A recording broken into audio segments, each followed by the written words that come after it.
Jamaica's four-man bobsleigh team is currently lying in 22nd position after 2 rounds at the Winter Olympics in Milano Cortina.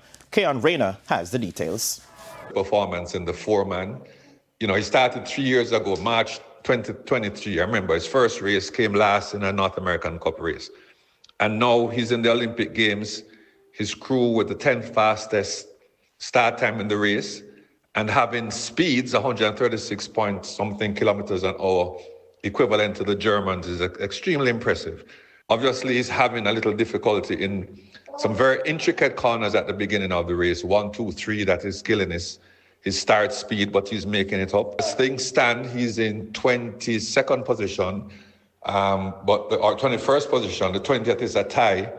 So I fully expect him to make it into the last 20 for the last run. But for him, first-time Olympian 3 years into the sport, it's a welcome to the big leagues. And this is what it's all about. It's not NAC where you beat up everybody at will. These are the very, very best in the sport.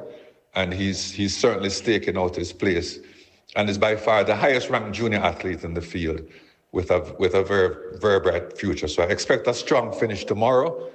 And then we'd have completed an extremely successful season and we go to the next step. But really, really well done for Peter and crew. We are now reporting for...